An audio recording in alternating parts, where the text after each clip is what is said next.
Conservative Republican tries to derail reappointment of Fed's Yellen. Washington, Reuters, a member of the U.S. House of Representatives Freedom Caucus is mounting a campaign to kill any chance of a second term for Federal Reserve Chair Janet Yellen. The latest sign conservative Republicans want a fresh face at the helm of the central bank. Republican President Donald Trump is expected to announce within a few weeks whether to reappoint Yellen to another four-year term. Other contenders for the job are top Trump economic advisor Gary Cohn, Fed Board Governor Jerome Powell, former Fed Governor Kevin Warsh and Stanford University economics professor John Taylor. Representative Warren Davidson, a Republican on the House Financial Services Committee's Monetary Policy Panel, is among those who want to change. He is circulating a letter opposing Yellen's reappointment, the Ohio congressman's spokesman said.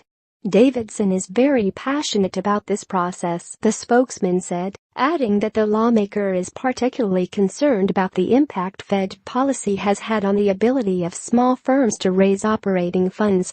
The text of the letter, being circulated among lawmakers, is not being released at this time, the spokesman said. Members of the Freedom Caucus, the most conservative Republican grouping in Congress, have been critical of Yellen in the past, with some accusing her of keeping monetary policy too loose. Key members of the House Financial Services Committee also have backed ideas proposed by contenders to replace Yellen. Taylor's research, for example, figured prominently in a House-passed bill requiring the Fed to explain its actions through a strict set of rules. The House, however, has no direct control over the appointment of a Fed chief. The Senate decides whether to confirm the president's nominee. Trump has criticized Yellen in the past and vowed to drain the swamp in Washington by naming new people to top jobs and embracing different ideas. But his economic agenda could benefit from the steady economic conditions fostered by Yellen's Fed. Yellen is scheduled to meet with Trump on Thursday for what may be the last of the interviews the president is conducting.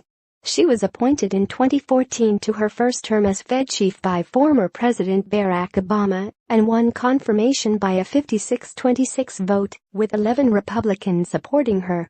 Although Yellen's appearances before the House panel have sometimes been marked by testy exchanges with Republicans, she received credit in her last testimony in July for steps the Fed was taking to reduce its massive balance sheet.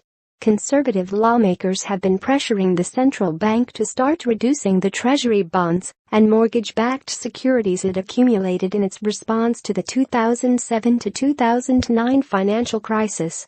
Reporting by Howard Schneider. Editing by Paul Simel.